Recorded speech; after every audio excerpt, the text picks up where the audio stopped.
Hello प्यारे दोस्तों, स्वागत है आपका इंटरव्यू क्लासेस में। बात करेंगे अपने साइंस के पेपर के सॉल्यूशन के बारे में। जो कल आपके पेपर होने वाला है, किस टाइप के क्वेश्चन आएंगे, उनको आप कैसे डील करोगे, उनके बारे में बात करेंगे। अगर आप चैनल पे नए हो तो चैनल को सब्सक्राइब ज़रूर कर लीजिएगा, क्योंकि आपके लिए यहाँ पर बेहतरीन कंटेंट अवेलेबल है, बोर्ड के लिए भी और अभी जो आपके हाफ ईयरली एग्जाम चल रहे हैं उनके लिए भी। ठीक है, चलिए देखते हैं। अपने पहला क्वेश्चन पूछा गया था, आसूत जल का पीएच, डिस्टिल्ड वाटर का पीएच होता है अपने 7। ठीक है ना, ऑप्शन बी करेक्ट होगा।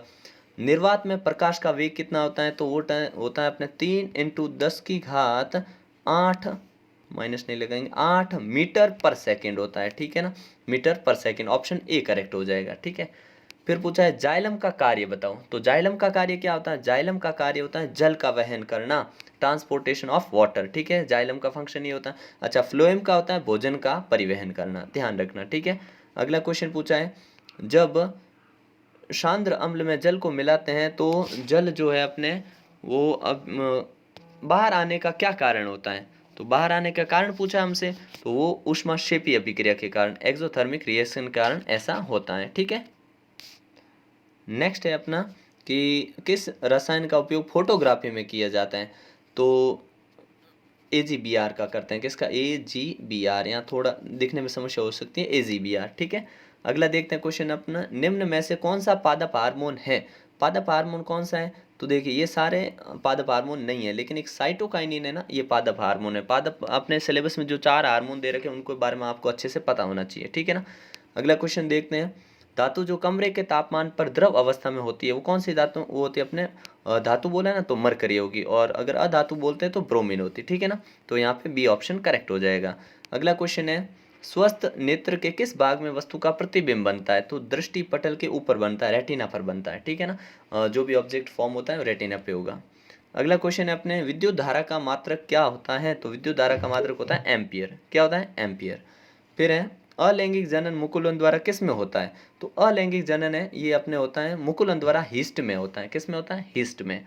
अगला क्वेश्चन देखते हैं, निम्न में से वसा का पाचन करने वाला एंजाइम कौन सा है? तो ये होता है अपने लाइपेज। ठीक है ना, कौन सा होगा? लाइपेज। ठीक है, अगला देखते हैं, अपने नेक्स्ट क्वेश्चन है, श्वसन एक है अभिक्रिया कैसी है? तो श्वसन एक ऊष्माक्षेपी अभिक्रिया है। कैसी? ऊष्माक्षेपी, जिसमें ऊष्मा उत्सर्जित होती है, एक्सोथर्मिक रिएक्शन है। ठीक है ना, ए और बी के नाम लिखने हैं आपको। यहाँ पे आपको ए और बी दे रखा है। इस रिएक्शन को देखो, ये रिएक्शन है अपने कौन सी है? ये प्रकाश संश्लेषण की है। ठीक है ना, फोटोसिंथेसिस है, जिसमें CO2 पौधों ने लिया है, वाटर लिया है। यहाँ पे एक होगा सनलाइट, सूर्य का प्रकाश। क्या होगा? सूर्य का प्रकाश। इसमें चाहे आप ए को ये नाम दो, चाहे बी को दो, चलेगा। ठीक है, और दूसरा होता है क्लोरोफिल। क्लोरोफिल, ठीक है ना, क्लोरोफिल। ठीक है, नेक्स्ट क्वेश्चन देखते हैं, आनुवांशिकता के जनक किसे कहा जाता है? Gregor John medal. Gregor John medal को कहा जाता है। ठीक है ना, अगला है अपने गोलीय दर्पण की वक्रता त्रिज्या r, फोकस दूरी f के बीच में क्या संबंध होता है? तो देखिए क्या होता है, फोकस दूरी जो होती है अपने वो होती है 2r। ठीक है ना, 2r फोकस दूरी क्या होती है अपने? 2r लिख सकते हैं आप। ठीक है ना, अगला देखते हैं क्वेश्चन, फोकस दूरी 2r। एक सेकेंड, ये हमने बनाया गोलीय दर्पण, यहाँ पे अपने सेंटर ऑफ कर्वेचर है। ठीक है ना, सेंटर ऑफ कर्वेचर है r। ठीक है, और फोकस होता है यहाँ पे, तो फोकस होता है अपने 2r। ठीक है ना, वापस लिखेंगे, r is equal to, r छोटा लो बड़ा लो एक ही बात है, r is equal to 2f होता है। ठीक है ना, ये ध्यान रखिएगा। अच्छा, दूसरे तरीके में f के बारे में लिखूंगा तो ऐसे लिखूंगा r/2। ठीक है ना, ये रहेगा सही अपने एकदम। ठीक है ना, क्योंकि फोकस दूरी पूछी है ना, कर्वेचर ऑफ रेडियस। अगला देखते हैं अपने, रेडियस ऑफ कर्वेचर आर है, फोकल लेंथ जब एफ हो, तो हमेशा ये ध्यान रखना, समझ जो अभी बताया। ठीक है ना, नेक्स्ट है, जल का विद्युत अपघटन गैस कौन सी निकलेगी? तो जानते हैं जल में जो गैसें होती है वही निकलेगी। ठीक है ना, ये ध्यान रखना, H2O2 हाइड्रोजन और ऑक्सीजन। अगला क्वेश्चन देखते हैं अपने, शुद्ध सोना कितने कैरेट का होता है? तो 24 कैरेट का शुद्ध सोना होता है। ठीक है, अधातु जो विद्युत की सुचालक होती है, कौन सी अधातु होती है जो विद्युत की सुचालक होती है? तो वो होता है ग्रेफाइट। ठीक है, अगला क्वेश्चन देखते हैं अपने, आलू कि चिप्स जो हम यूज़ करते हैं कौन सी गैस लेते हैं ताकि चिप्स का अपचय न हो, कौन सी? नाइट्रोजन गैस जो कम अभिक्रियाशील होती है, ठीक है ना। विरंजिक चूर्ण का आपको यहाँ पे सूत्र लिखना है, ठीक है ना।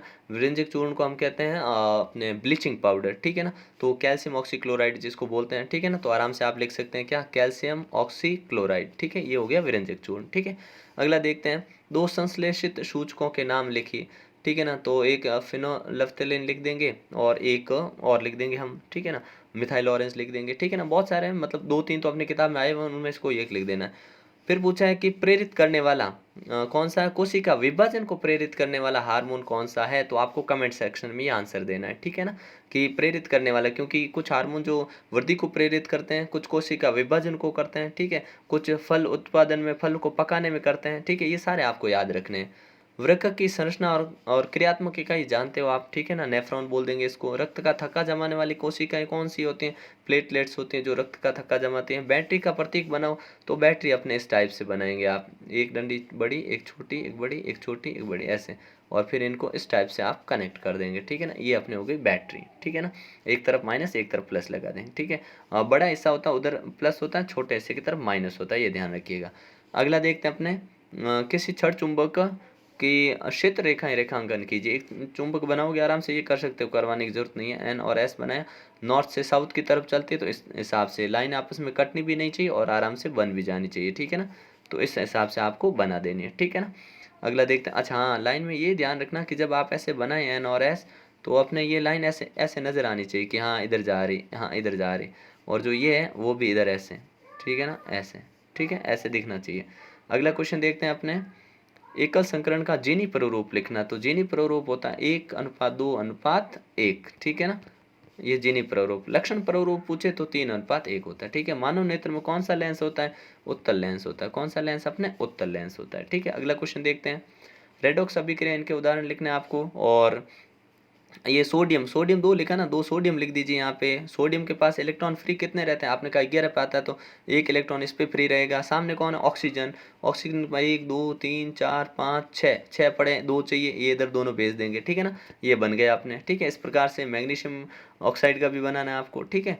फिर है मेंडल के नियमों के नाम लिखने हैं, अपवर्तन की परिभाषा, चुंबकीय बल रेखाएं एक दूसरे को क्यों नहीं काटती हैं। बड़े सिंपल मोस्ट रिपीटेड क्वेश्चन है। पोष स्तर के उदाहरण देके भी समझाना आपको। वृक्क को जो अपने देखो ऊपर यही पूछ के यहाँ पूछ लिया, डायलिसिस क्या आता है? तो जानते हो डायलिसिस में, जिसमें अपने जो किडनी काम करना बंद कर देती है, तो आर्टिफिशियल तरीके से रक्त को साफ कराने की प्रक्रिया होती है। सिंपल सी चीज़ है, ठीक है ना।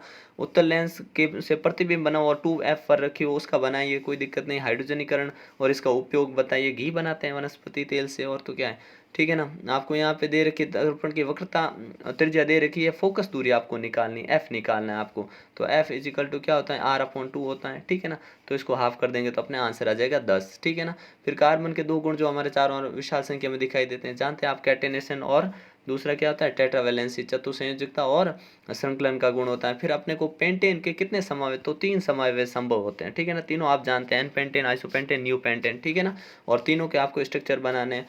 फिर पूछा ऑक्सीकारक क्या है। अगर आपको पेपर का पूरा सोल्यूशन चाहिए तो कमेंट सेक्शन में आप लिखिएगा, जिससे कि नेक्स्ट पेपर का आपको कंप्लीट सोल्यूशन मिलेगा, ठीक है ना। फिर अपने विद्युत परिपथों और संधारित्र में उपयोग होने वाले सुरक्षा उपायों को लिखिए। तो सुरक्षा उपाय, फ्यूज यूज करते हैं हम, ठीक है ना, अर्थिंग यूज करते हैं।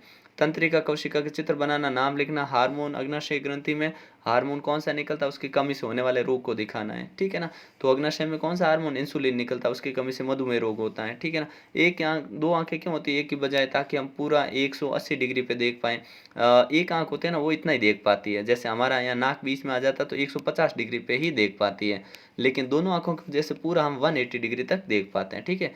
अगला है, दूरदृष्टि को दूर करने के लिए कौन सा लेंस उपयुक्त है? बड़ा सिंपल है, दूरदृष्टि दूर करनी अपने को, दूरदृष्टि रोग हो चुका, मतलब प्रतिबिंब है वो दूर बन रहा है और निकट की चीज़ नहीं दिख रही है, ठीक है ना। दूरदृष्टि में पास वाली चीज़ नहीं दिखती, तो कौन सा यूज़ करते हैं हम? उत्तल यूज़ करते हैं।